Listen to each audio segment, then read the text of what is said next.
Rokuto est un perdant sans courage qui se fait harceler par des délinquants tous les jours parce qu'il est un lâche. Cependant, tout change lorsqu'il reçoit un sort qui pourrait séduire toutes les mauvaises filles autour de lui, les rendant toutes folles de lui.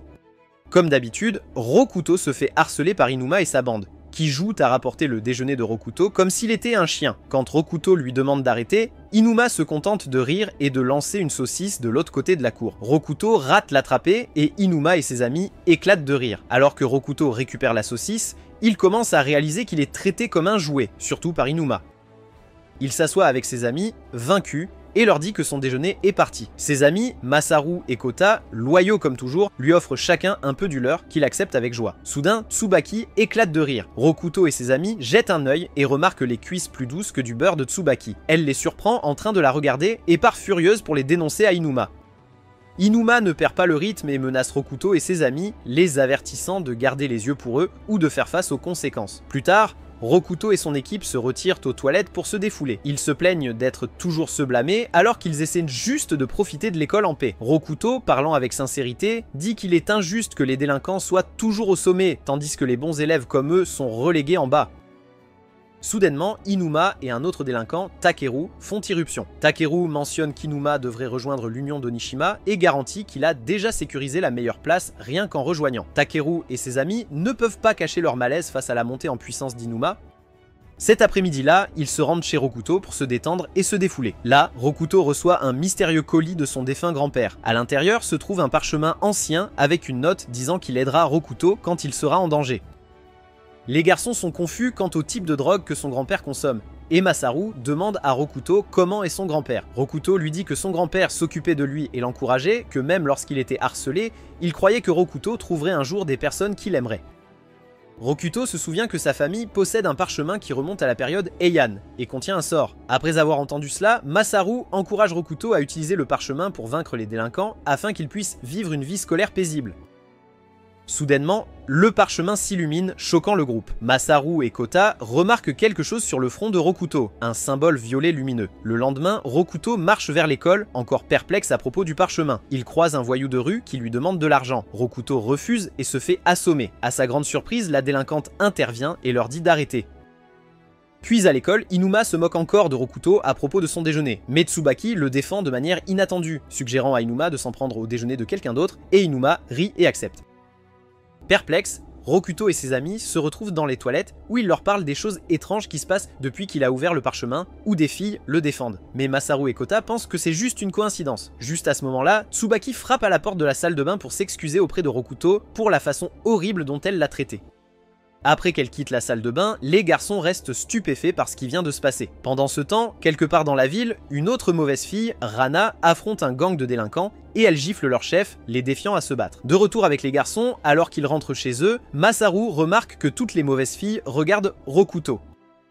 Il chuchote sa théorie à Rokuto et Kota, leur disant que les mauvaises filles pourraient s'intéresser à Rokuto. Soudainement, Inuma apparaît et accuse Rokuto d'avoir applaudi Tsubaki derrière lui, et à leur surprise, il montre que Tsubaki a Rokuto comme fond d'écran. Masaru dit que la magie du parchemin doit fonctionner, et Rokuto se souvient soudainement comment son grand-père était toujours entouré de mauvaises filles et a la même marque violette sur son front. Affolé, Rokuto court et heurte Rana qui venait de battre le gang de délinquants, forçant une ambulance à les sauver. Quand il l'aide à se relever, elle remarque la marque sur sa tête et ressent une connexion alors qu'ils tiennent leurs mains ensanglantées ensemble, résultat du combat de Rana. Le lendemain, Rana s'assoit à côté de Rokuto en classe, ce qui le choque de savoir qu'elle est dans sa classe. Inuma, confus et irrité, dit qu'ils doivent avertir Rana, alors il envoie son camarade harceleur Takeru. Il essaie de l'intimider, mais Rana l'ignore et ne parle qu'à Rokuto. Furieux, Takeru donne des coups de poing à la fois à Masaru et à Rokuto, mais quand il ne regarde pas, par derrière, Rana riposte en jetant une table sur Takeru, l'assommant complètement. Il finit à l'hôpital, paniqué par la peur du monstre qu'est Rana, mais Inuma lui dit de se taire car il déteste entendre les gens faibles se plaindre. Ensuite, Inuma rencontre son supérieur qui est le type que Rana a tabassé la veille, et le type dit à Inuma que Rana est connue comme la démolisseuse en solo qui démantèle les gangs et les familles de Yakuza. Cela envoie la peur dans la colonne vertébrale d'Inuma, après avoir entendu son supérieur. Et il met en garde Inuma que quiconque s'aligne avec Rana deviendra invincible. Pendant ce temps, Rokuto s'enfuit, se sentant submergé par l'attention soudaine de Rana. Masaru l'arrête et le traite de lâche pour avoir abandonné une fille qu'il a sauvée de ses intimidateurs. Il dit à Rokuto que, comme Rana l'a protégé du gang d'Inuma, elle deviendra une cible. Il comprend la situation dans laquelle se trouve Rana à cause de lui, et à ce moment-là, Rana apparaît.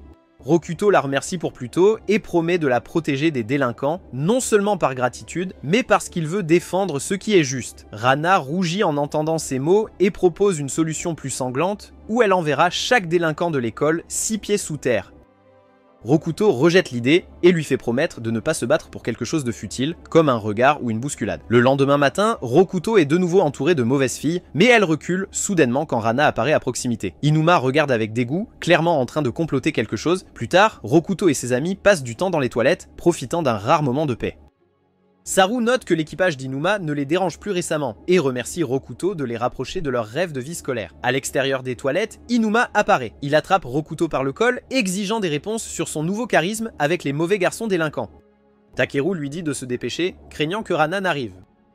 Inuma lui dit de se taire et menace Rokuto, disant qu'une raclée est inévitable. Masaru et Kuta incitent Rokuto à demander l'aide de Rana, mais quand Rokuto la trouve, elle est blessée et fatiguée. Elle dit qu'elle a juste laissé un groupe de délinquants la battre et elle voulait tenir sa promesse faite à Rokuto de ne pas frapper personne. En entendant cela, Rokuto décide qu'il ne peut pas compter sur elle éternellement, ne voulant pas qu'elle se mette en danger pour lui.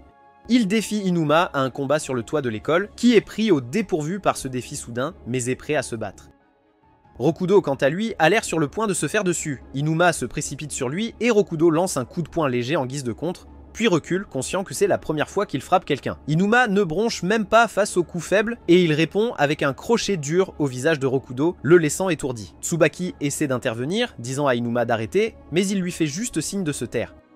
Masaru et Kuta pensent à sauter, mais Inuma les fusille du regard, les faisant immédiatement regretter leurs pensées. Se sentant méprisé, Inuma déclare que des faibles comme eux auraient dû rester à l'écart. Soudain, Rokuto riposte, refusant d'être traité de faible. Tout le monde est stupéfait lorsque Rokuto perd le contrôle et devient furieux. Inuma, incapable de l'accepter, se précipite vers Rokuto avec sa propre rage, mais s'arrête en voyant Rana le regarder fixement. Il respecte Rana pour sa force, contrairement à Rokuto et ses amis, mais il ne comprend pas pourquoi une fille comme elle défendrait quelqu'un comme Rokuto. Alors, il continue de le frapper et Rana est incapable d'aider après sa promesse à Rokuto. Cependant, malgré les volées de coups, Rokuto refuse de tomber. Kuta et Masaru supplient Rana de les aider au lieu de rester là, et Inuma est confus de voir comment Rokuto tient encore debout. Alors que les autres supplient Inuma d'arrêter, Rokuto, se sentant impuissant et dépassé, crie finalement à l'aide, et Rana se précipite vers Inuma. Cela lui rappelle le moment où il était faible et avait peur du tonnerre, et Rana met Inuma KO. Après le combat, Inuma se retrouve à l'hôpital et finit par reconnaître Rokuto comme quelqu'un de fort. Pendant ce temps, Rokuto remercie Rana pour son aide et rentre chez lui, laissant ses amis derrière lui. Il marche seul sous la pluie, pleurant avec la frustration brute de quelqu'un qui sent qu'il a échoué à devenir un homme. Le lendemain, Masaru et Kuta essaient de remonter le moral de Rokuto, mais il est toujours hanté par le fait qu'il a dû pleurer à l'aide. Ils lui disent qu'il a déjà prouvé sa virilité en tenant tête à Inuma. Soudainement, la déléguée de classe Mizue lui remet ainsi qu'à ses amis les rapports du conseil étudiant, les faisant tous rougir. Rokuto sait que les filles bien comme elle ne s'intéressent pas à lui, mais se demande si une fille l'aimerait sans le parchemin.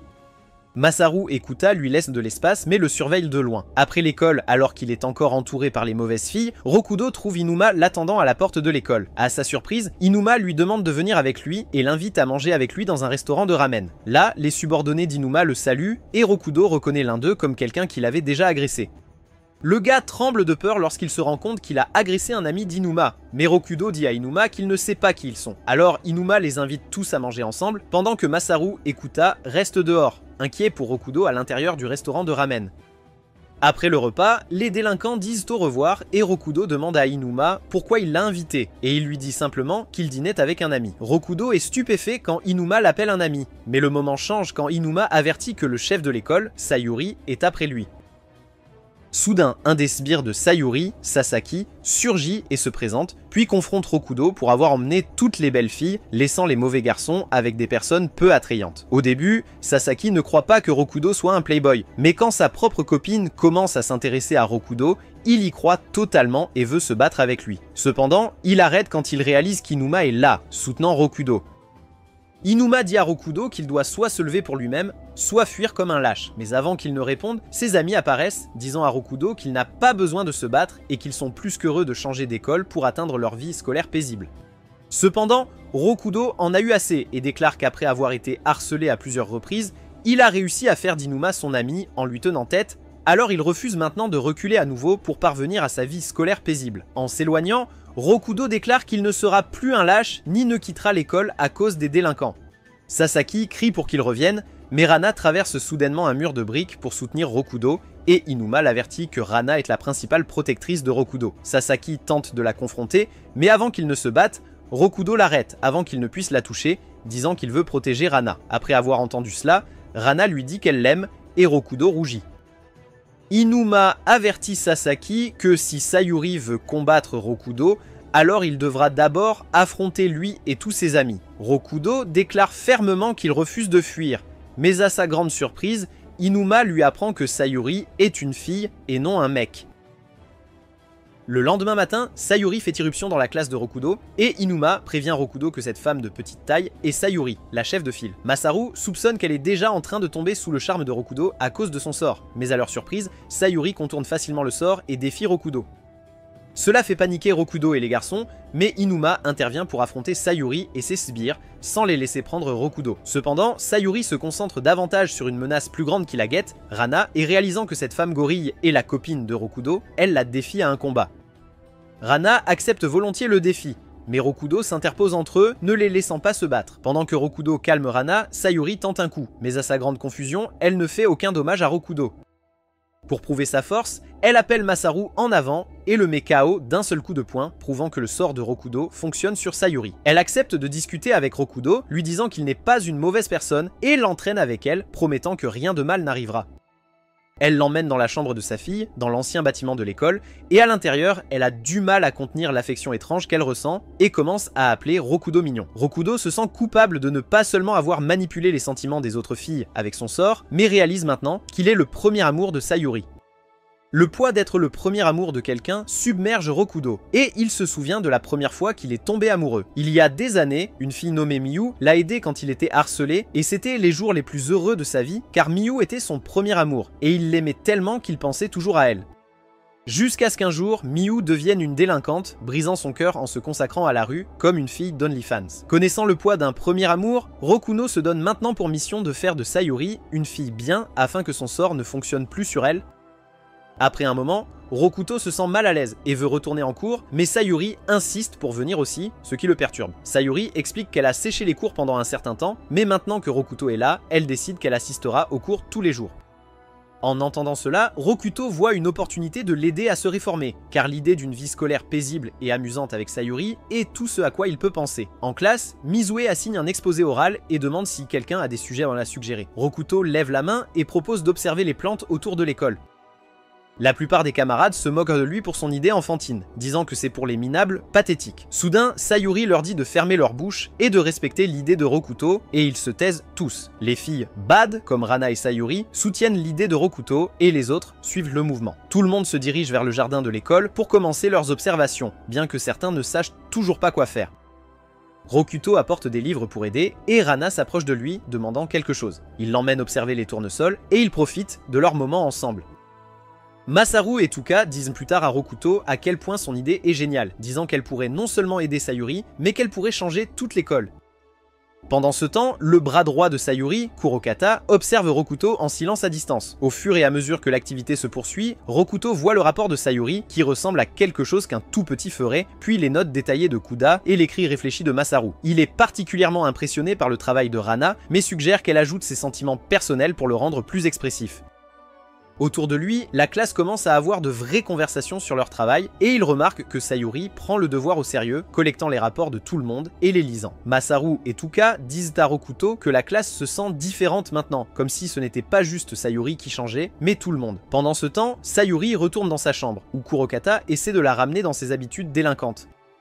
Elle le fait taire d'un regard tout en travaillant sur son rapport de botanique. Il parle du prochain recrutement de l'Union d'Onishima, mais elle l'ignore. Elle lui dit qu'elle veut rester à l'école, qu'elle s'est fait des amis et qu'elle se rapproche de Rokuto. Puis, elle tourne le dos à Kurokata et retourne en classe. À midi, sous la pluie, Rokuto et ses amis se préparent à rentrer chez eux. Sayuri leur dit d'y aller sans elle. Elle se tourne vers Rokuto et s'excuse, disant qu'elle a peut-être été trop collante. Elle se rend au jardin de l'école, vers ses fleurs, et les trouve. Enragée, elle exige des réponses.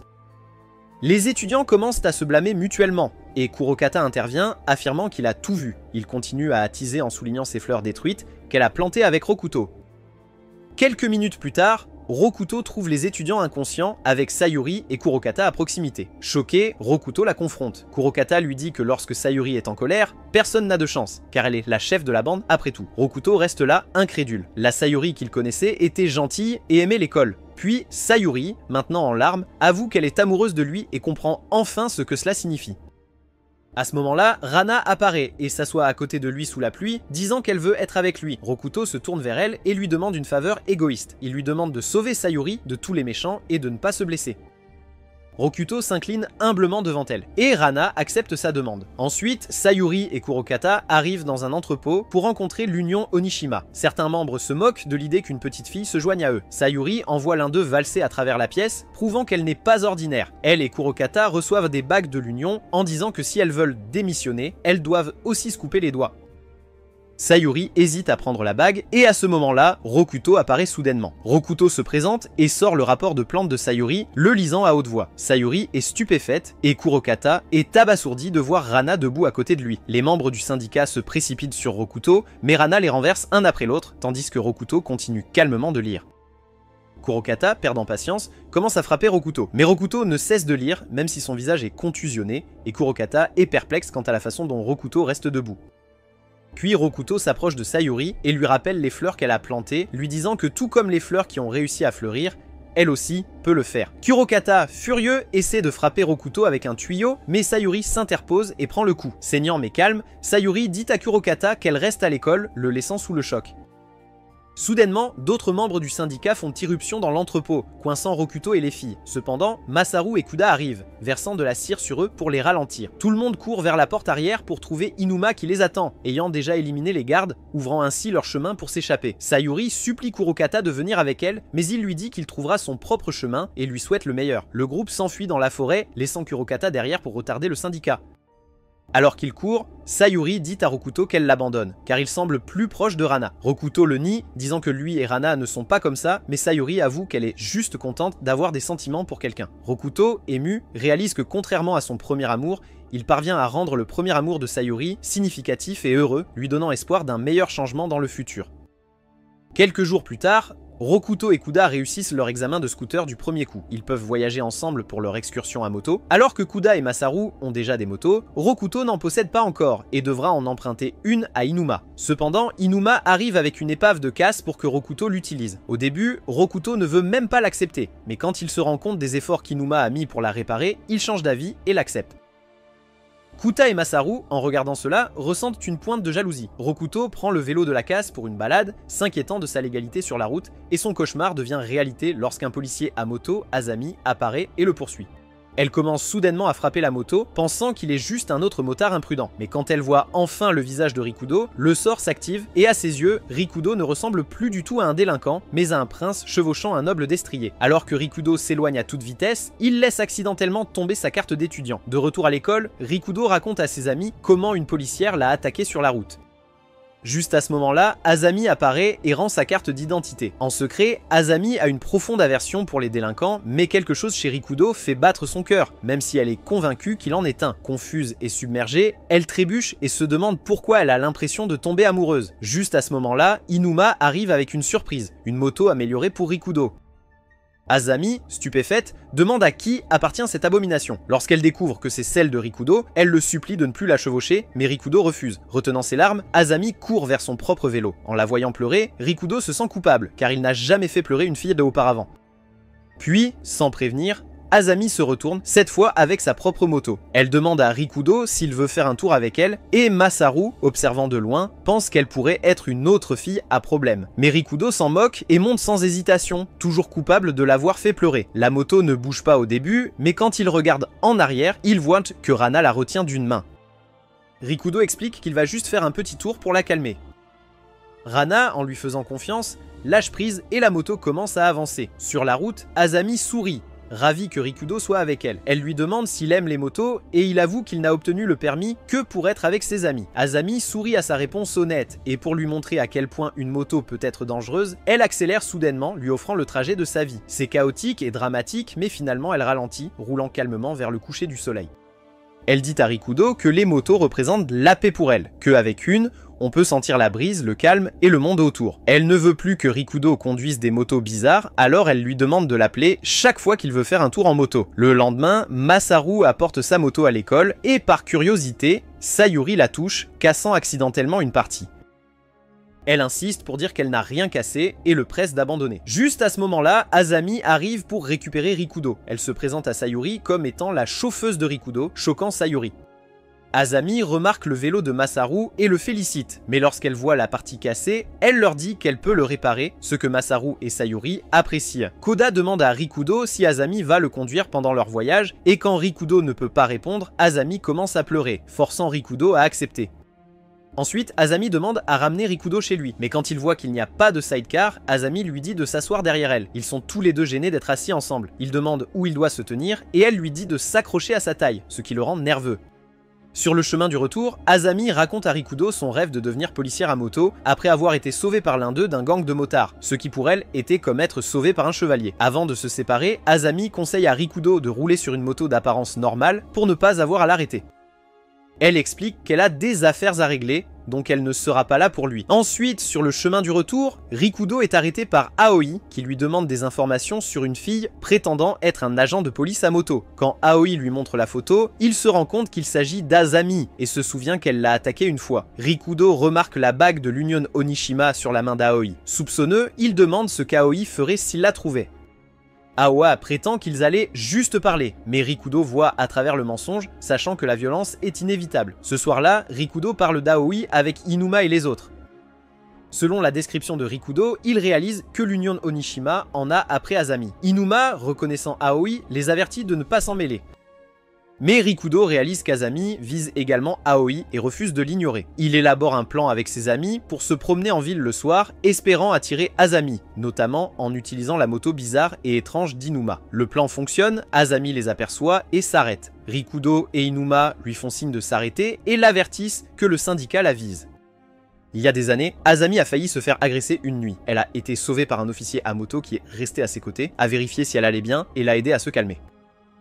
Ce moment la change à jamais. Ce n'est pas seulement la force de l'officier, mais sa compassion qui laisse une marque durable. À partir de ce moment, elle rêve de devenir motarde dans la police, pas pour l'image, mais pour la mission. Pour Azami, une moto est plus que stylée, c'est un symbole de protection et de paix. Mais Aoi a détruit cela pour elle quand elle l'a vu paralyser le policier qui l'avait sauvé. Furieuse de ce qu'Aoi a fait au policier, Azami refuse de céder, il la laisse partir, réalisant qu'ils ne peuvent pas l'empêcher d'assister au rassemblement auquel Aoi participera. Plus tard, dans un mini-marché, les autres essaient de convaincre Rikudo d'abandonner Azami, mais il refuse et fait un discours passionné à ses amis sur la protection des filles en danger. Masaru et Kuta sont excités, prêts à aider Azami. Inuma agit sans être impressionné, mais finit par se joindre aussi. Pendant ce temps, Aoi informe l'Union Onishima qu'Azami assistera au rassemblement. Un membre désireux de prendre le titre d'Aoi le défie dans une course. Aoi accepte. Il file à travers la ville et dans un moment dramatique, Aoi traverse une voie ferrée sur sa moto juste avant qu'un train ne passe à toute vitesse, remportant ainsi la course et gardant son titre. Rana est assise seule sur un banc de parc lorsque Masaru l'approche soudainement. Il lui dit que Rikudo ne se sent pas bien après que Rikudo ait dit au gars qu'il ne veut pas que Rana soit impliqué dans le rallye, ne voulant pas mettre de filles en danger. Mais Masaru dit à Rana que Rikudo va bien et s'en va, la laissant là. Rana reste sur le banc, attendant en silence jusqu'à minuit. À minuit, Aoi est attaqué par Azami, qui est déterminé à se venger. Aoi peine à se souvenir de quoi que ce soit à son sujet, mais ne se rappelle de rien, bien qu'il soit impressionné par sa conduite. Il lui dit qu'il se souviendrait de quiconque conduit comme ça. Aoi s'échappe, manœuvrant de manière à piéger Azami et à l'entourer par des membres de l'Union Onishima. Aoi lui offre le choix de rejoindre son gang ou d'être traqué et Azami choisit la mort plutôt que la soumission. À ce moment-là, Rikudo et son équipe arrivent en moto, surprenant à la fois Aoi et Azami. Prenant Rikudo pour l'un des hommes d'Aoi, Azami le frappe mais s'excuse quand elle voit que c'est lui. Rikudo se présente, suscitant l'intérêt d'Aoi car il connaît son nom. Il rit, soulignant qu'ils ne sont que 5 contre toute sa bande. Rikudo répond qu'ils ne sont pas une bande et Azami trouve cela agaçant. Il se souvient du jour où il roulait imprudemment et quand la police l'a arrêté, il l'a défié à une course qui s'est terminée avec le policier handicapé. Aoi sourit et propose le match de mort en tag de l'Union Onishima, où le groupe de Rikudo doit taguer Aoi tandis que toute l'Union Onishima essaie de les en empêcher. Mais il ajoute une stipulation que Rikudo doit monter avec lui et qu'il doit rester sur la moto tandis que les autres essaient de taguer Aoi. Rikudo et son équipe sont choqués. Azami l'avertit de ne pas tomber dans les pièges d'Aoi, mais Rikudo monte sur la moto car il a des comptes à régler avec l'Union. Tandis que Rikudo tremble de peur, s'accrochant à Aoi, cela l'intrigue alors, il accélère le moteur et le match à mort commence. De retour au parc, deux gars s'approchent de Rana pour obtenir un goût de sa sueur de maman musclée. Elle reste silencieuse. Désintéressés, ils s'éloignent et commencent à discuter de regarder le match à mort Onishima. À la mention du nom de Rikudo, Rana réagit enfin, les suivant avec une aura dangereuse. Pendant ce temps, le groupe essaie d'attraper Aoi qui conduit comme un fou, et Inuma et Kuta restent à la traîne car la vitesse d'Aoi est trop élevée. Ils décident de laisser le travail à Masaru et Azami, et lorsqu'un membre du syndicat tente d'attaquer, Inuma le frappe. Inuma se souvient de son admiration d'enfance pour les motards et à quel point leur moto semblait puissante. Mais maintenant qu'il a son propre vélo, il dit à Kuta que ce qui est fort, ce n'est pas le vélo, mais le cycliste. Sans hésitation, Inuma saute de son vélo, renversant plusieurs hommes d'Aoi pour aider Azami. L'un des membres du syndicat demande à Inuma pourquoi il a pris leur parti, et il exprime comment il croit que le courage de Rikudo les mènera plus haut. Juste à ce moment-là, une moto les dépasse rapidement, laissant Inuma derrière, mais Masaru la poursuit, disant à Inuma de lui laisser celle-là. Dans sa poursuite personnelle, le délinquant essaie de s'éloigner de lui, mais Masaru prend tous les risques et saute directement sur le délinquant, forçant sa moto à s'arrêter, donnant une chance à Azami.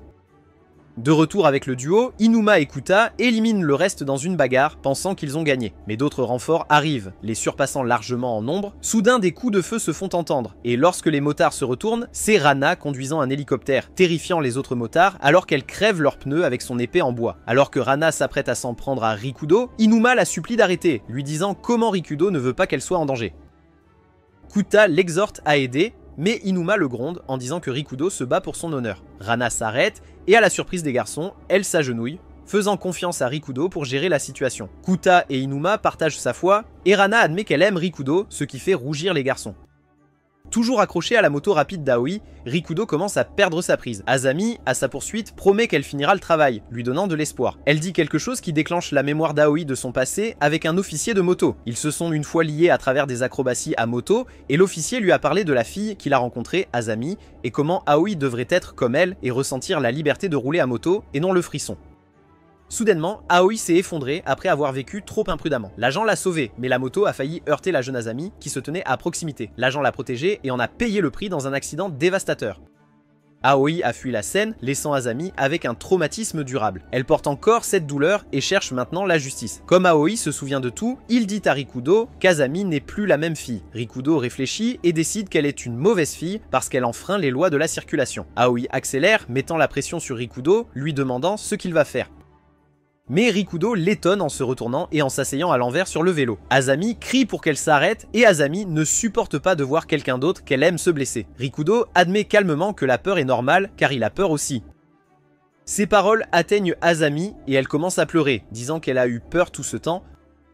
Cependant, Rikudo déclare qu'il l'aidera à attraper Aoi et elle essuie ses larmes. Il se dirige envers un virage serré et Aoi, sans peur de la mort, pousse encore plus vite la moto. Rokudo manque de tomber et Aoi pense avoir gagné mais Rokudo s'accroche toujours. Azami attrape sa main et ensemble ils touchent à Aoi, gagnant le duel mortel. De retour avec les autres, Inuma regarde le trio se diriger vers eux et Rana salue Rikudo à son retour. Aoi, stupéfait, reconnaît sa défaite et couronne Azami, la nouvelle chef des motards, et lui remet l'adresse de l'officier de la moto. Il lui dit d'aller le voir, mais parce qu'Azami a gagné, elle ordonne à Aoi de l'accompagner comme le perdant suit le vainqueur. Le lendemain, il visite le département de police, rencontrant l'officier qui ne pouvait plus faire de moto. L'officier étreint Aoi, l'attrapant enfin, et Aoi essaie de rester fort mais fond en larmes en s'excusant. Quelques jours plus tard, Rikudo et ses amis partent enfin en croisière. Rikudo voyage avec Azami et Sayori avec Rana sur sa moto, qui veut secrètement voyager avec Rikudo. Azami mène le chemin rapide et en sécurité, mais Rikudo a failli perdre le contrôle de ses intestins en essayant de suivre. Rikudo rentre seul chez lui après l'école, réfléchissant à la façon dont sa vie a changé grâce à toute l'aide qu'il a reçue, surtout de Rana. Il veut offrir un cadeau à Rana, mais ne sait pas quoi dire ni comment l'aborder. Deux étudiantes entendent les rumeurs sur Rikudo, le beau Chad qui a son propre harem de mauvaises filles, mais soudain un groupe de filles délinquantes se précipite vers lui, offrant de porter son sac. Les étudiantes se retrouvent au milieu et ont ressenti de la peur. Azami arrive sur sa moto, confrontant les filles et se déclarant chauffeur de Rikudo. Une des filles l'appelle une motarde, ce qui met Azami en colère. Juste à ce moment-là, Rana surgit à travers un mur à la recherche de Rikudo. Elle fait fuir les délinquants et Sayori apparaît de la même manière à travers un mur, également obsédé par Rikudo. De loin, Mizue observe le chaos, se souvenant de son premier jour à Aomori High. À l'époque, Rikudo était juste un gars nerd, studieux et sans charme, et pour elle, le seul élève de l'école dont Mizue n'avait pas peur.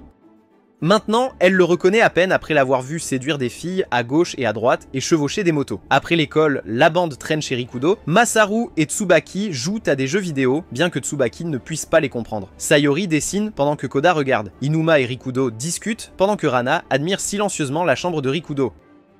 Quand Rikudo part chercher des collations, tout le monde se concentre sur Rana, qui devient terrifiante quand Rikudo n'est pas là car elle veut seulement socialiser avec lui. Sayori brise le silence, s'assoit à côté de Rana et pose des questions. Elle demande à Rana quel est son plat préféré et elle dit que c'est la viande et qu'elle déteste les sucreries. Le groupe s'anime d'excitation que Rana leur parle vraiment. Sayori continue et demande quel est son groupe sanguin. Inuma devine AB, Tsubaki dit B, Koda dit A et Masaru devine O. Rana confirme que son groupe sanguin est O, ce qui enthousiasme Masaru. Rikudo revient avec du pudding. Le groupe rit encore et est excité d'avoir parlé avec Rana. Masaru dit à Rikudo qu'ils en apprenaient plus sur elle. Quand Rana entend que Rikudo a apporté du pudding, elle change son plat préféré pour le pudding, laissant tout le monde stupéfait. À midi, alors que tout le monde rentre chez soi, Rikudo saisit l'occasion pour offrir un cadeau à Rana, un ruban rouge pour les cheveux. Rana est pleine de joie, promettant de ne plus jamais se couper les cheveux. Le lendemain à l'école, des délinquants bavardent sur un potentiel combat entre Sayori et Rana, en devinant quelle serait la gagnante. En réalité, les deux filles discutent en classe et se lient d'amitié autour de l'école. Rikudo et ses amis regardent fièrement, remarquant comment Rana s'ouvre à tout le monde, pas seulement à lui. Plus tard, Azami annonce une séance de nettoyage de la classe où il nettoie la classe et les racks à vélos. La classe grogne, mais obéit après que Sayori les menace, et ils décident tous de nettoyer les étagères, laissant l'équipe de Rikudo avec la classe. Rana demande à Rikudo si elle peut aider, mais finit par être associée à Sayori après que celle-ci insiste, ce qui la rend triste. Rikudo rejoint les autres pour nettoyer les fenêtres, et quand Mizue le voit nettoyer, elle pense à elle-même que Rikudo pourrait encore être une bonne personne malgré son statut de délinquant. Pendant ce temps, Sayori montre à Rana comment bien frotter le sol, mais toujours insatisfaite des résultats, elles enlèvent complètement les carreaux, laissant la salle de classe ressembler à une zone de guerre. Ensuite, elles nettoient le plafond et Sayori soulève Rana vers le plafond, mais pousse trop fort et crée un trou dedans. Entre-temps, les étudiants qui avaient bavardé plus tôt jettent un coup d'œil dans la salle de classe, seulement pour être accueillis par les regards meurtriers de Rana et Sayori. Terrifiés, ils s'enfuient, pensant que les deux monstres sont en plein milieu d'une bataille. Après le nettoyage, Sayori s'endort sur les genoux de Rana, laissant tout le monde en admiration devant leur amitié grandissante. Le jour suivant, le groupe prévoit de se rencontrer, mais comme Inuma ne s'est pas réveillé, les filles se regroupent pour attendre. Tsubaki dit furieusement à Inuma de se dépêcher. Azami dit aux filles à quel point elle est reconnaissante de se joindre à leur sortie, mais leur humeur baisse quand elle voit Rana toute triste toute seule. En voyant la tenue de Rana, Tsubaki la réprimande en disant qu'elle a besoin de meilleurs vêtements pour séduire Rikudo. Ça fait transpirer Rana à grosses gouttes en entendant cela, mais à ce moment-là, Tsubaki remarque un bracelet à son bras et lui demande d'où elle l'a obtenu. Quand Rana les informe qu'elle l'a eu de Rikudo, ils rougissent tous et comprennent comment une fille comme Rana chérit tellement le bracelet qu'elle veut le porter au moment parfait. Tsubaki suggère qu'elle obtienne des vêtements pour aller avec le bracelet. En tant que mannequin de couverture de magazine pour ados, Tsubaki est fière de son style, et elle emmène les filles faire du shopping pour des nouveaux vêtements stylés. Pendant ce temps, au restaurant, Rikudo et les garçons attendent les filles et Inuma. Certains délinquants se moquent d'eux parce qu'ils ont l'air de geeks, mais le groupe ignore leurs insultes, car après les dernières semaines, ils sont devenus plus forts. Les délinquants demandent qu'ils poussent leur table supplémentaire, et le groupe la pousse calmement, évitant toute confrontation. Puis le reste arrive ensemble, stupéfiant les délinquants, car ils savent tous qui sont Inuma et les autres. Tsubaki leur lance un regard noir et exige que leur table leur soit rendue. Lorsque la fille délinquante essaie de crier, le charme de Rikudo s'active et elle tombe immédiatement sous son charme. Ensuite, tout le monde s'assoit ensemble et profite de son repas. Rikudo remarque et complimente le nouveau look de Rana, mais il est triste de voir qu'elle ne porte pas le ruban pour les cheveux qu'il lui a offert. Rana lui dit qu'elle ne veut pas le porter pour pouvoir le regarder et l'apprécier, ce qui fait plaisir à Rikudo. Juste à ce moment-là, Inuma lâche une bombe et les informe que l'Union Onishima cible Rikudo parce qu'il a vaincu Aoi, leur troisième membre le plus fort. Sayori demande qui est la plus grande menace et Inuma explique qu'un homme nommé Doji est leur chef. Il raconte l'histoire de Doji qui, autrefois en bas de l'échelle, a reconstruit le gang après qu'il ait été écrasé par un autre, devenant le nouveau leader de l'Union et la transformant en le plus grand gang là-bas. Rokudo dit qu'il préfère s'excuser plutôt que de se battre, ne voulant pas d'ennui avec eux. Inuma appelle cela lâche, mais Sayuri est d'accord avec Rikudo car elle ne veut pas que quelqu'un se blesse, et le groupe est d'accord pour s'excuser auprès d'eux. Plus tard dans la journée, Doji et son équipe se présentent à l'école de Rikudo, mais Doji ne se soucie pas vraiment de Rikudo car il est plus intéressé par Rana. Dans le passé, Rana était celui qui avait à lui seul démantelé l'Union Onishima, la réduisant en cendres et forçant Doji à la reconstruire à partir de zéro. Pendant ce temps, Rikudo et Inuma se détendent sur le toit quand Tsubaki arrive soudain en courant essoufflé. Elle leur dit que l'Union Onishima envahit leur classe. Alarmé, Rikudo descend en courant pour s'excuser auprès d'eux, seulement pour découvrir que Doji et les 5 autres dirigeants, Yui, Kohei, Ando, Rino et Casino de l'Union Onishima, sont là.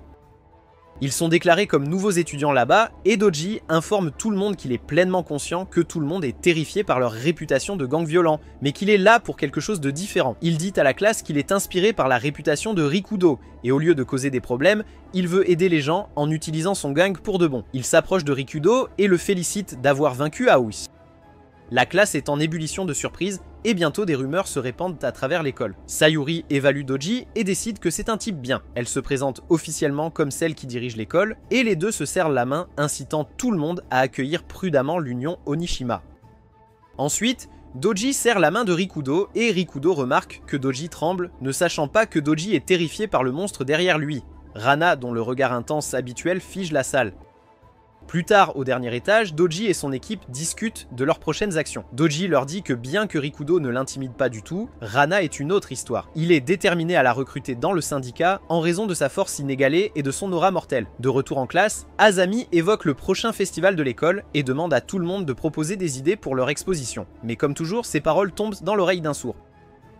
Personne ne lui prête attention, qu'elle parle ou qu'elle reste silencieuse. La disposition des places en classe ressemble à une malédiction. Masaru est coincé à côté de Doji, Inuma est assis à côté de Kohei, et Sayuri est devant Ando, qu'elle taquine constamment au sujet de ses muscles. Yui s'assoit près de Rokudo et le fixe, complètement captivé. Mais Rana, à son tour, regarde Yui, l'observant silencieusement à chaque mouvement près de son homme. Rokudo, Masaru et Kota se retirent aux toilettes où ils se cachent régulièrement. Ils parlent de la situation actuelle. Rokudo et Kota ne pensent pas qu'il y ait un réel problème, d'autant plus que Doji affirme qu'il n'est pas ici pour semer des ennuis. Masaru, cependant, avertit que le sortilège pourrait encore tout gâcher, car il pourrait provoquer plus de conflits. Rokudo mentionne que Yui et Casino le regardent, mais ne semblent pas intéressés par lui. Masaru est méfiant, surtout envers Casino. Ils conviennent de rester pacifiques et d'éviter d'attirer l'attention. Mais ensuite, Reino débarque soudainement dans les toilettes, les prenant par surprise. Le sort s'active sur lui et Masaru et Kota disent à Rokudo de fuir, en lui disant que son sort fonctionne maintenant sur les gars. Mais Reino le poursuit et finit par s'arrêter pour révéler un énorme secret, qu'elle est en réalité une fille, et Casino est son frère cadet. Reino explique qu'ils utilisent du maquillage et des vêtements croisés pour rester déguisés, et elle le met en garde contre Doji, qui peut lire les vraies expressions des gens rien qu'en leur parlant. Il demande à Reino pourquoi elle lui dit ça, et elle ne comprend pas pourquoi elle ressent des picotements à l'intérieur, et s'enfuit, lui demandant de garder son secret. En classe, Doji essaie de se rapprocher de Rana en lui posant toutes sortes de questions personnelles, en commençant par son groupe sanguin, mais il n'arrive toujours pas à la cerner. Rana reste émotionnellement fermée, concentrée uniquement sur Rokudo. Kuei essaie de discuter avec Inuma, qui n'est clairement pas d'humeur. Kuei se vante auprès de Inuma et Tsubaki des compétences de Doji pour lire dans les pensées des gens à travers leurs expressions, mais est choqué lorsque Doji lui-même lui dit qu'il a échoué à lire les expressions de Rana. Juste à ce moment-là, Rikudo entre dans la pièce. Et Rana le salue chaleureusement. Doji est surpris car il ne l'a jamais vue aussi expressive auparavant, et ce moment lui confirme que Rikudo détient la clé pour débloquer les émotions de Rana. Les jours passent paisiblement. L'Union Onishima s'intègre à Amori High sans causer de drame, mais des problèmes surgissent lorsque des élèves de Hirakuru High commencent à viser les élèves d'Amori. L'Union Onishima intervient, mettant rapidement fin à cela et gagnant l'admiration de toute l'école. Peu à peu, les élèves commencent à les apprécier. Alors que le festival de l'école approche, Azami propose à nouveau des idées d'exposition de classe. Tout le monde veut ouvrir un stand de yakisoba, sauf Rokudo. Il rêve de quelque chose de plus excitant et énergisant, comme une pièce de théâtre scolaire, mais il le garde pour lui, inquiet que les autres ne le considèrent comme un faible pathétique. Rana lui demande à ce sujet, et quand il lui raconte son idée de pièce de théâtre scolaire, Rana surprend tout le monde en se levant et en annonçant son soutien à l'idée de la pièce. C'est la première fois qu'elle prend la parole pour quelque chose, et cela choque la classe. Doji la soutient immédiatement, incitant le reste de la classe à se joindre. Rokudo est à nouveau reconnaissant que Rana soit là pour le soutenir. Plus tard, Kazino surprend sa sœur, Reino, agit de manière féminine et excitée à propos de la pièce de théâtre scolaire. Sachant que c'est l'idée de Rokudo, Kazino confronte Rokudo sur le fait que Reino agit différemment depuis que l'idée de la pièce a été proposée. Dans une tentative maladroite de détourner la conversation, Rokudo poque le torse de Kazino. Kazino s'affole, frappe Rokudo et s'enfuit pour protéger sa sœur de lui. Rokudo retourne en classe et trouve Rana assise seule. Il s'assoit à côté d'elle, elle lui dit qu'elle veut aider avec la pièce mais admet qu'elle n'y connaît rien. Déterminée, elle se rend à la bibliothèque pour emprunter des livres et s'instruire. Pendant son absence, Yui entre dans la salle de classe et s'approche de Rokudo. Elle commence à avouer qu'elle aime les hommes forts, citant Inuma, Kohei et Ando comme forts, mais pas Doji, car il lui fait peur. Cependant, à ses yeux, Rokudo est le sigma le plus fort qu'elle ait jamais vu depuis Prime Gigashad, qui fait battre son cœur très fort. Rokudo réalise immédiatement que le sort l'affecte aussi. Yui lui tend une lettre d'amour, mais avant que Rokudo puisse répondre, Rana entre en portant une pile de livres lourds. Rokudo lui dit rapidement que rien ne s'est passé et que Yui ne lui a rien fait. Yui quitte silencieusement la salle de classe, déchirant sa lettre d'amour et maudissant Rana pour l'avoir bloquée. Elle jure de confesser ses sentiments à Rokudo correctement la prochaine fois. Rokudo et ses amis préparent la pièce pour le prochain festival de l'école. Il part chercher plus de cartons pour les accessoires, et juste devant les portes de l'école, il est soudainement confronté à Erika et son gang, appelé l'équipe Ryugyu. Quand ils sont hypnotisés par son sort, il propose de lui faire passer un mauvais quart d'heure, mais leur chef, Erika, dit à sa bande de reculer, puis se présente calmement à Rokudo. Elle explique qu'ils viennent de la ville voisine et n'ont pas l'intention de causer des ennuis. L'un de ses membres éclate dans un chant joyeux, déclarant fièrement que l'équipe Ryugyu est un gang de filles qui ne cherche pas la bagarre et respecte la loi. Erika dit à Rokudo qu'elle aide ses membres à échapper à leur passé violent et les encourage à vivre gentiment et à aider les autres. Quand Erika demande ce qu'il fait, Rokudo mentionne le festival scolaire à venir. Erika s'anime, révélant leur véritable raison d'être en ville, qui est de visiter autant de festivals scolaires que possible. Juste à ce moment-là, Rana apparaît et Erika la reconnaît immédiatement. Avec un sourire joyeux, elle serre Rana dans ses bras en disant qu'elle lui a manqué et qu'elle s'est toujours demandé ce qu'était devenue la fille qui a démantelé à elle seule l'union Onishima. Erika, Rana et Rokudo vont ensuite dans un restaurant où Erika raconte à Rokudo tout sur le passé de Rana. Rana, il s'avère, était autrefois membre de l'équipe Ryugyu. Erika raconte comment ils se sont rencontrés, où elle est soudainement apparue et a aidé le gang Ryugyu à battre un gang rival. En voyant à quel point elle est puissante, ils l'ont recrutée dans leur gang et ils sont devenus une équipe imbattable, à tel point qu'Erika a même donné à Rana son épée en bois à porter. Cependant, leur équipe s'est finalement dissoute après que l'Union Onishima ait attaqué l'Union en l'absence de Rana et Erika. Mais Rana a réglé l'affaire et a anéanti l'Union Onishima, ce qui est devenu légendaire parmi les gangs locaux. Rokudo écoute avec admiration et se rend compte que Doji sait probablement que Rana est celle qui a détruit son gang. Finalement, ils se séparent et Rana et Rokudo retournent à l'école avec un carton à la main. De retour en classe, Rokudo et Reino sont seuls. Ils parlent de vouloir profiter davantage de la vie à l'école, et Rikudo l'encourage à se faire des amis et à s'amuser en disant qu'il l'aidera autant qu'il peut. Rino flirte avec lui, mais avant que les choses ne s'intensifient, Inuma, Masaru et Kuda font irruption, prêts à aider avec la pièce. Les garçons décident de montrer leur virilité en enlevant leur chemise. Masaru ressemble à une brindille, Kuda a un sac de Cheetos, mais Inuma impressionne par sa stature vraiment musclée. Masaru encourage Rikudo et Rino à se joindre pour créer des liens masculins, mais Rikudo refuse. Protégeant Rino de révéler ses plans en tant que femme, Rino le remercie et dessine un cœur sur sa paume avec du rouge à lèvres rose, montrant qu'elle est amoureuse de lui. Ensuite, ils se dirigent tous vers le gymnase de l'école pour répéter. Rikudo s'approche de Doji et lui dit que son rêve se réalise, voir les camarades de classe unis, travaillant ensemble et vivant une vie scolaire paisible. Doji reçoit des éloges de la part des aînés pour ses actions héroïques précédentes, mais soudainement Kohei montre une photo sur son téléphone et l'ambiance change. Le Onishima Union sort du gymnase, arrêtant tout. Rikudo essaie de les arrêter, mais Doji se penche et murmure qu'il n'y a pas de paix, laissant Rikudo stupéfait. Doji et sa bande montent à l'étage supérieur, et là, Doji leur dit qu'ils doivent recruter Rana rapidement. Rino essaie de négocier pour retarder leur opération après le festival, mais Doji attrape Rino par le cou, la remettant à sa place. Il révèle ensuite une photo de Rikudo et Rana traînant avec Erika, montrant qu'ils sont à court de temps. En attendant, Rikudo et Rana marchent ensemble, et Rikudo dit à Rana qu'elle a des gens comme Erika qui se soucient d'elle et qu'elle devrait être attentionnée envers elle. Plus tard en classe, Rikudo et Rana sont choqués par une rumeur soudaine selon laquelle le gang d'Erika, l'équipe Ryugyu, a attaqué un de leurs étudiants. Doji rassemble tout le monde en disant qu'ils auront leur revanche, mais Rikudo tente de les défendre en disant que c'est une bande sympa qui ne fait pas de mal aux gens. Juste à ce moment-là, Rino entre blessée, disant qu'elle a été attaquée par l'équipe Ryugyu. Cela énerve tout le monde là-bas, et Doji demande que Rikudo soit à leur côté contre l'équipe Ryugyu, mais à leur surprise, il refuse de se battre, ce qu'il marque comme un traître. Le lendemain, dans le couloir de l'école, Rikudo entend de nouvelles rumeurs selon lesquelles l'équipe Ryugyu prévoit d'attaquer l'école pendant le festival. Un élève le voit et crie, le traitant de traître. Rikudo se précipite dans les toilettes, réfléchissant intensément à ce qui a mal tourné. Quand il sort, Inuma attend. Inuma connaît les antécédents de l'équipe Ryugyu et admet qu'il pourrait être dangereux, mais il choisit de se ranger du côté de Rikudo, ne faisant confiance ni à Doji, elle ni Erika, croyant encore qu'elles peuvent réussir leur festival scolaire paisible. Ensuite, elles assemblent les pièces et réalisent le véritable objectif de Doji, qui est d'amener Rana dans l'union d'Onishima.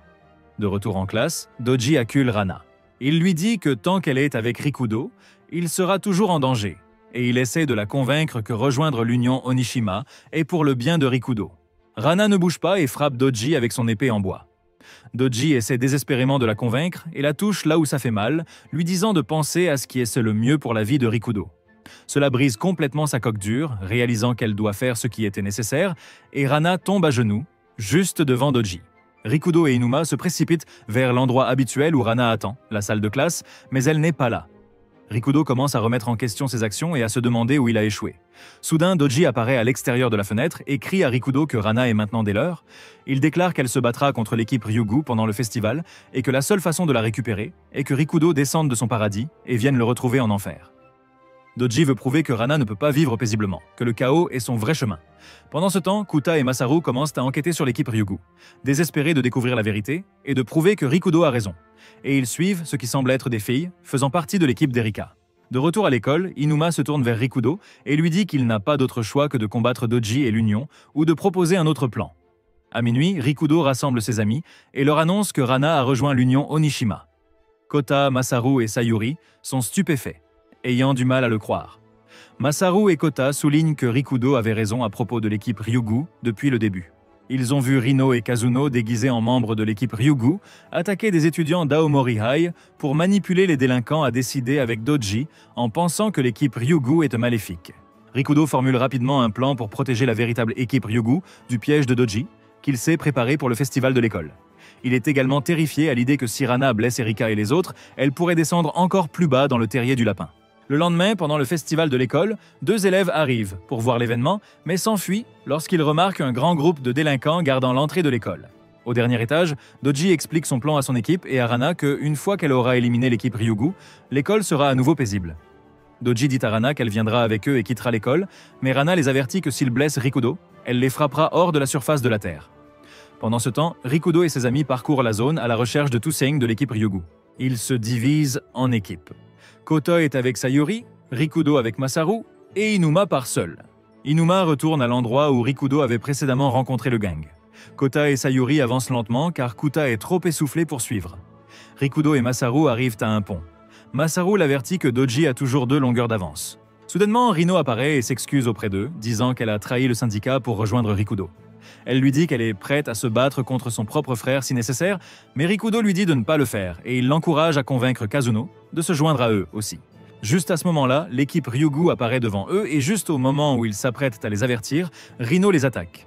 Elle se révèle être Amano, le frère aîné de Rana et Kazuno, les trompant tous les deux. Il révèle qu'il a été envoyé par Doji après que Rino ait trahi l'union Onishima parce qu'elle aime Rikudo, et elle doit maintenant faire face aux conséquences. La veille, Rino a avoué à Doji qu'elle aimait Rikudo, car il était une personne qu'il acceptait pour ce qu'elle est, avec ou sans son déguisement. C'est alors qu'Amano est apparu, effrayant ses 2 frères et sœurs, et l'a renversé avant de l'enfermer. Plus tard, Rikudo se réveille, groggy après avoir été assommé. Inuma et les autres sont avec lui. Ils insistent sur le fait qu'il reste du temps et qu'ils doivent retourner à l'école, immédiatement. De retour à l'école, l'équipe Ryugyu est arrivée, et une escouade dirigée par Hondo les a piégés dans le gymnase. On lui ordonne d'envoyer Erika affronter Rana, tandis que les autres affrontent son équipe.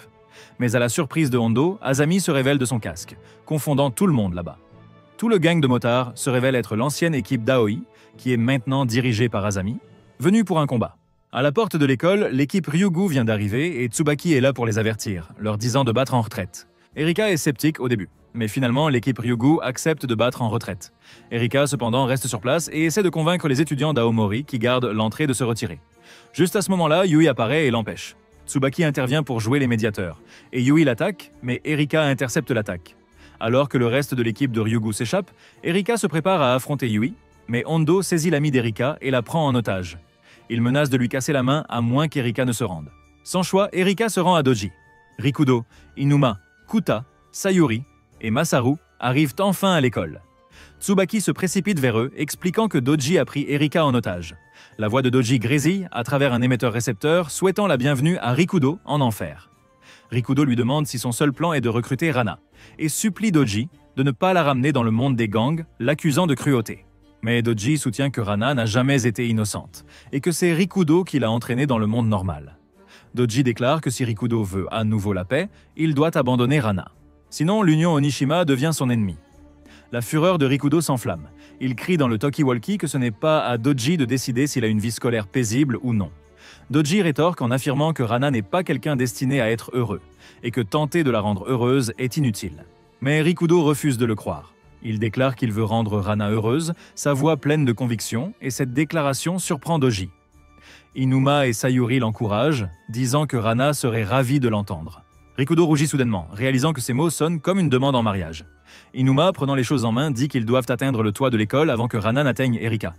Mais pour ce faire, ils devront se frayer un chemin à travers leurs propres camarades de classe. Rikudo hoche la tête, motivé car il est à nouveau avec ses amis, et ensemble, ils se battent pour Rana.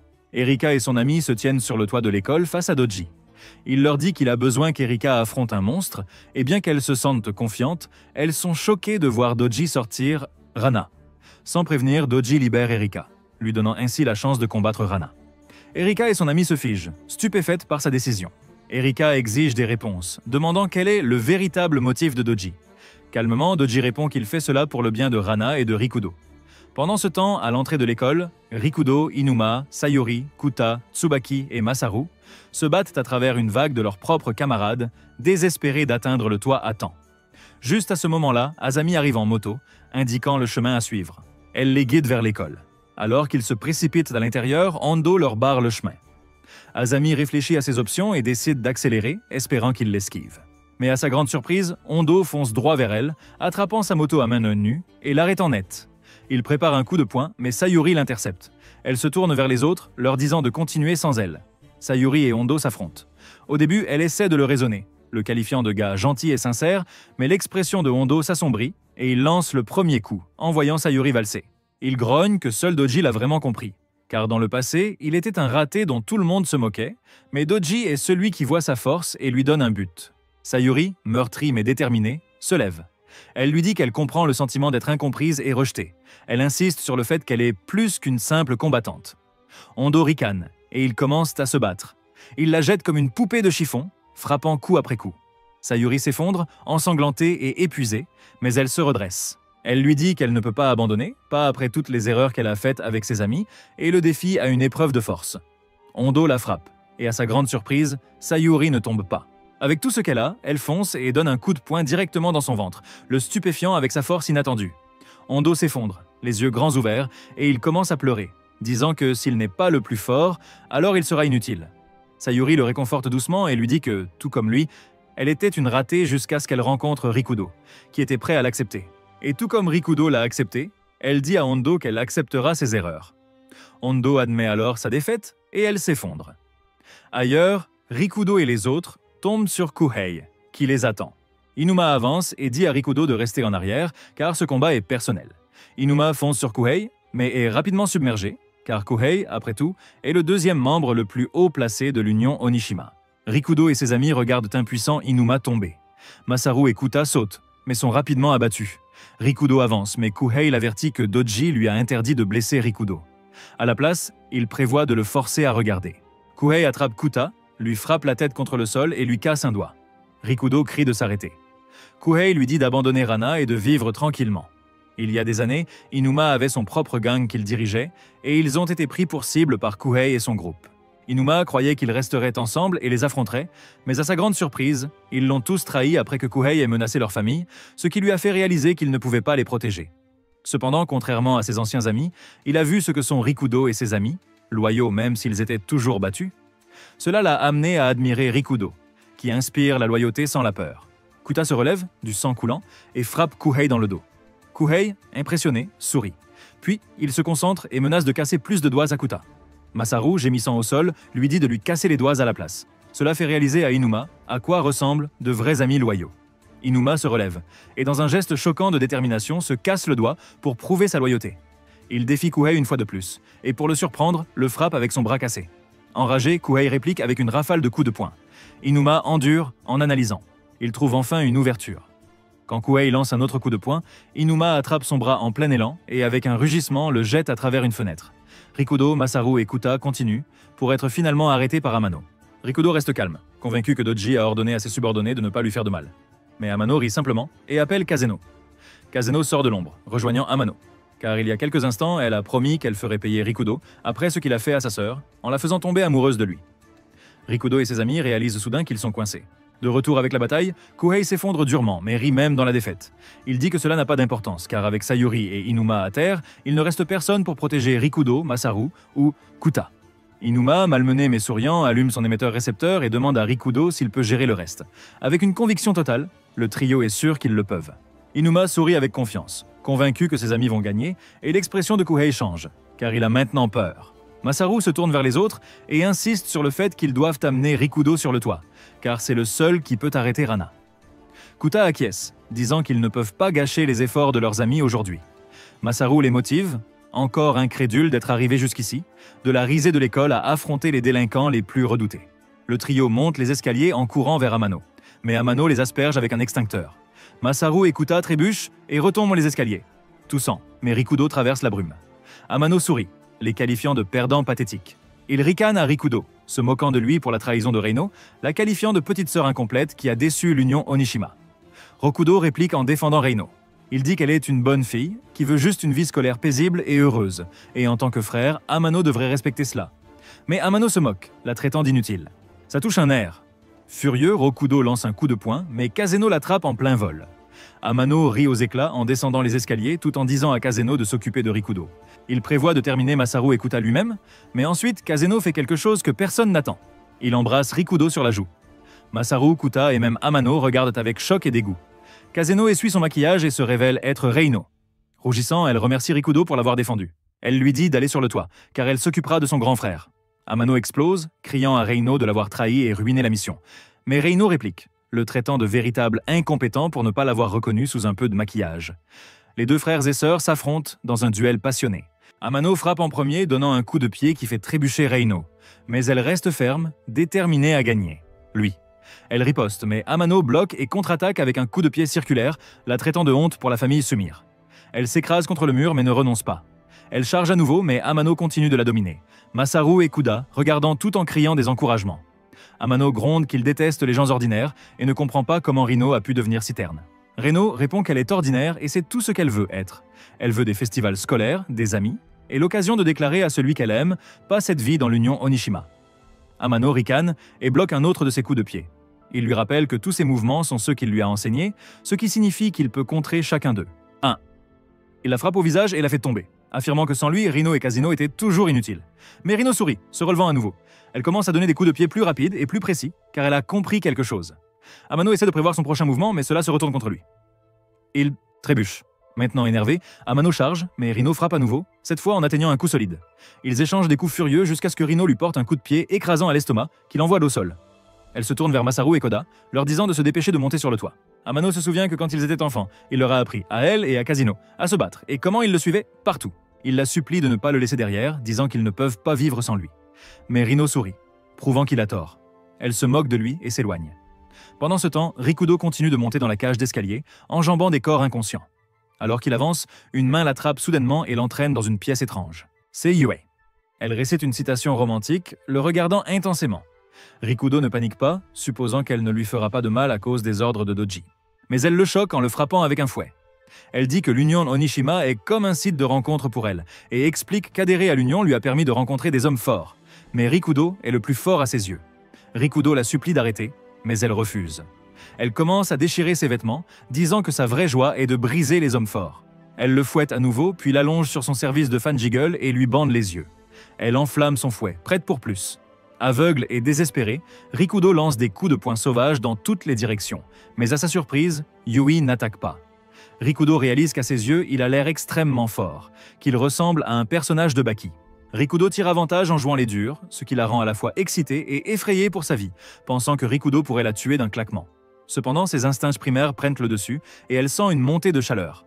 Elle commence à le frapper avec son fouet, l'imaginant toujours en gigachad essayant de se défendre. Mais au milieu de son excitation, elle trébuche vers la fenêtre et manque de tomber. Mais Rikudo la rattrape juste à temps, la sauvant de la mort. En voyant à la fois la force et la tendresse de Rikudo, le cœur de Yui bat la chamade. Elle laisse échapper un cri fort, crémeux et joyeux, et s'évanouit. Stupéfait et confus, Rikudo s'enfuit de la pièce et se précipite sur le toit.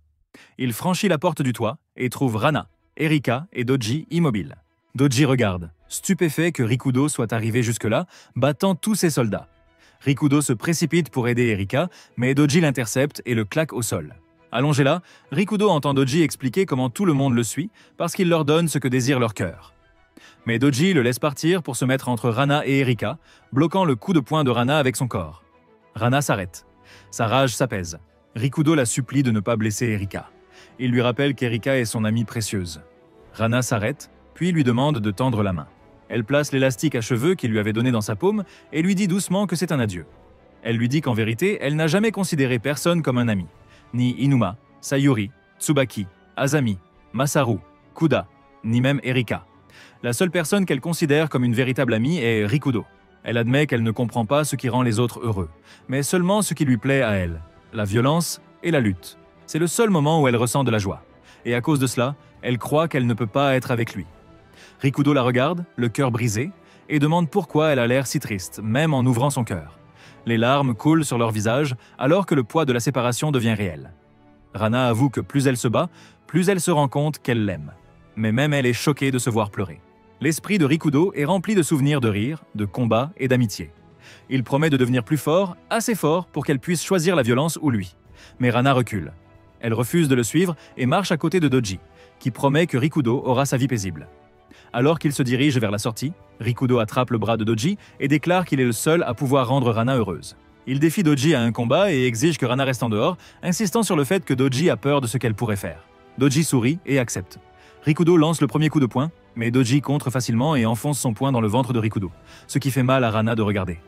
Doji se moque de lui, le traitant de faible et têtu. Rikudo grogne qu'il déteste Doji plus qu'il n'a jamais détesté un autre délinquant, et il pousse, frappant Doji au visage, choquant Erika et Rana. Doji riposte, frappant Rikudo jusqu'à ce qu'il tombe à nouveau. Mais Rikudo se relève sans cesse. Désespéré, il se jette et mord le bras de Doji. Doji le traite d'animal sauvage et essaie d'écraser la main de Rikudo. Alors que Rikudo hurle, Rana regarde de loin, son expression s'assombrissant.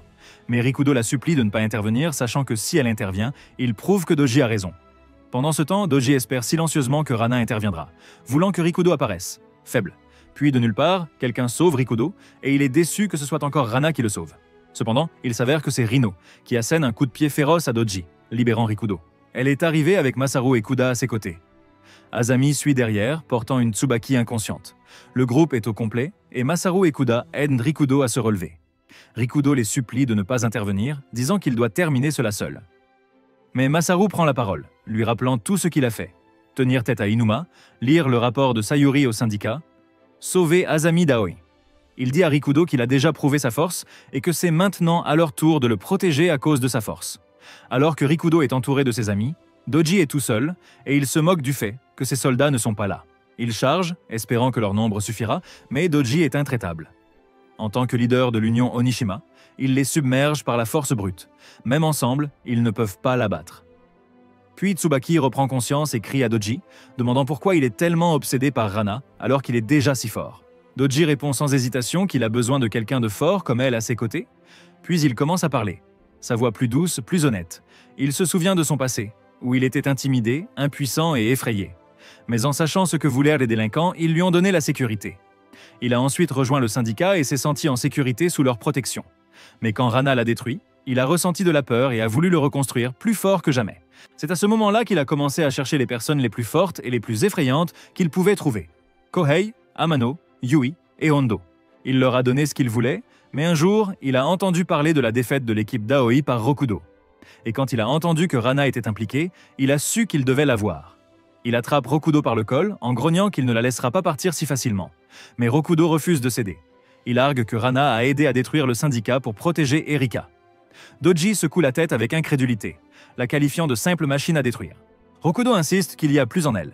Il dit que lorsque Rana a pensé à Erika, elle n'a pas utilisé l'épée en bois, car c'était un cadeau spécial d'Erika. Pendant ce temps, Erika parle doucement à Rana, lui demandant de réfléchir. Pourquoi aime-t-elle Rokudo? Pourquoi le protège-t-elle? Erika lui dit que malgré sa haine de la violence, Rokudo continue de se battre pour elle. Rana écoute, silencieuse mais bouleversée. Dans la bataille, Rokudo et ses amis font une dernière tentative pour abattre Doji, mais il reste trop puissant. Doji commence à vaciller. Il remarque quelque chose de troublant. Peu importe combien de fois les amis de Rokudo sont mis à terre, ils se relèvent. Ils sont intrépides, et cela le terrifie. L'idée d'un homme comme Rokudo, qui était capable de motiver ses amis à aller mourir avec lui, effraie Doji jusqu'au plus profond de lui. Alors qu'ils chargent à nouveau, Rana se place soudainement entre eux et Doji. Tout le monde se fige. Rokudo regarde avec incrédulité. Rana marche vers lui, sa voix est calme mais assurée. Elle dit qu'il a peut-être raison, qu'il se peut qu'elle ait un bon cœur quelque part au fond d'elle. Elle lui dit qu'elle veut lui faire confiance plus qu'elle ne se fait confiance à elle-même. Rokudo et Doji regardent tous les deux, stupéfaits. Puis Rana fait quelque chose que personne n'attend. Elle s'agenouille, s'inclinant profondément devant Rokudo. Elle demande si elle peut de nouveau se tenir à ses côtés. Le silence s'installe. Le geste étonne tout le monde. Rokudo lui tend l'élastique à cheveux et Rana l'accepte avec grâce. Lentement, Rokudo sourit. Ses amis poussent des soupirs de soulagement. Elle est de retour. Soudain, des pas résonnent.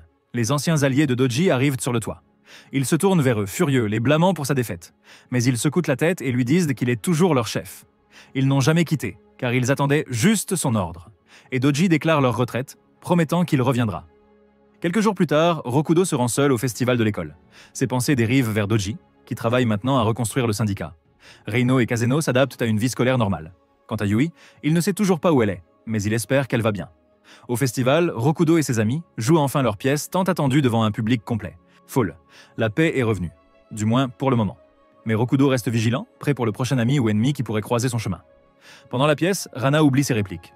Mais au lieu de paniquer, elle improvise, remerciant et reconnaissant leurs amis avec timidité et sincérité. Sourire. Tout le monde est touché et célèbre, alors que la foule devient folle, entamant un nouveau chapitre pour Rokudo et ses amis dans leur vie scolaire paisible. Mettez un commentaire ci-dessous si vous préférez une fille gentille ou une fille rebelle après avoir terminé la vidéo. Abonnez-vous pour ne pas manquer la prochaine vidéo.